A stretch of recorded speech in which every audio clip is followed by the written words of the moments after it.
Well, Konami certainly seemed to be in the doghouse still, going by the reaction to Metal Gear Survive when it first came out. A sort of collective, ooh, look what the cat dragged in. Sure you can deign to hang out in video game land a moment longer. You wouldn't rather be making a fucking pachinko machine based on a property people used to like. Oh, look over there, Konami, an attractive single Silent Hill game standing at the bar. Why don't you swagger over there, put your best game face on, and fucking cancel it? But it seems despite the ejection of Hideo Kojima, Konami still hate making video games slightly less than they hate not making buckets of cash. So annoyingly, the initials MGS can now stand for two different things, but perhaps we should put our universal seething hatred for Konami aside and judge Metal Gear Survive by its own merits. After all, Konami can turn all this negative feeling around in an instant. All they have to do is make Silent Hill 2, 3 and 4 available on Steam. Seriously guys, Silent Hill Homecoming's on there, but not the good ones? That's like giving extra pocket money to your stunted brain damaged child who lives in the basement with a cat on their head. The point is, if that happens, then we'll all feel pretty silly about this knee-jerk Konami hatred when historians of the future look back at Metal Gear Survive and think, well, it's not that bad. It's a little boring and old hat, but burning down the studio is still pretty disproportionate. Most of the objection to Metal Gear Survive seems to come from the description of it before anyone actually played the thing, and admittedly it's not the kind of elevator pitch that makes the CEO slam the emergency stop button and drop to his knees there and then for a worshipful gob job. It's a Metal Gear game without Hideo Kojima, which in itself is a sticking point because Hideo Kojima's is an utterly unique mind that no one has yet managed to convincingly channel. Oh yes, it takes more than insane conspiracies, diarrhea jokes and horrendously abused women in completely inappropriate clothing. It's all that, but genuinely taking yourself seriously as well. So it's Metal Gear without Kojima, and also they've stripped out the traditional stealth action and replaced it with zombies and bog standard survival crafting mechanics with the usual AAA live service quantification bullshit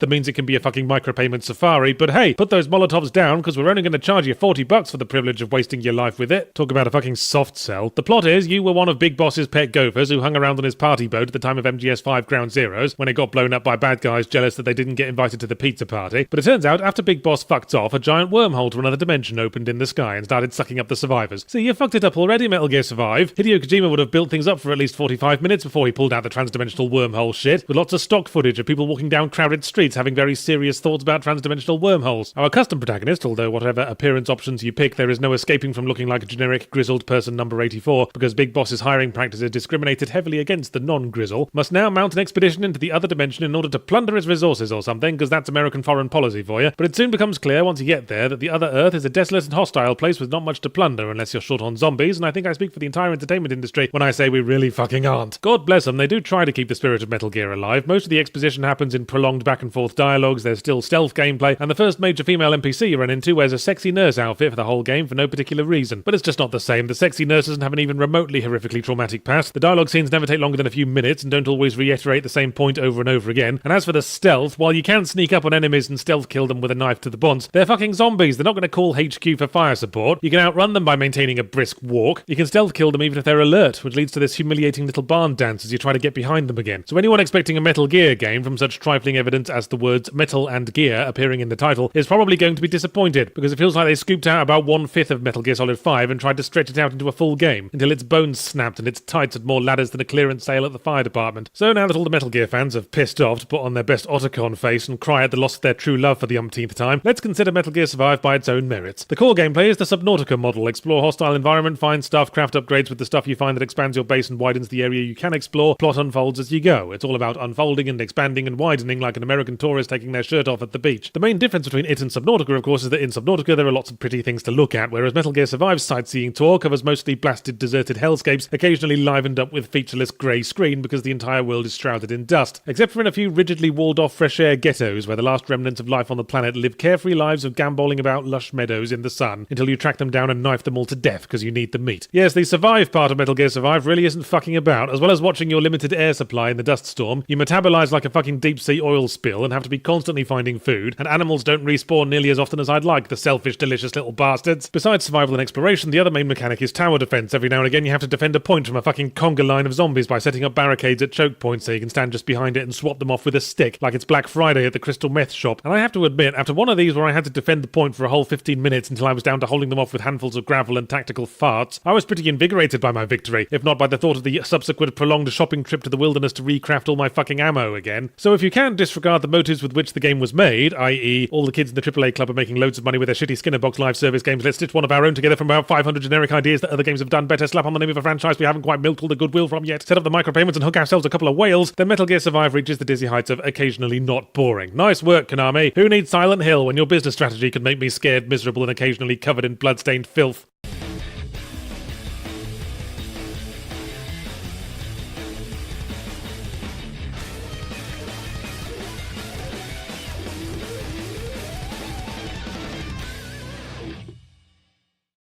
My latest book, Differently Morphous, is out now on audible.com as an Audible original, meaning audiobook first with print version further down the line, so get those ears unstuffed.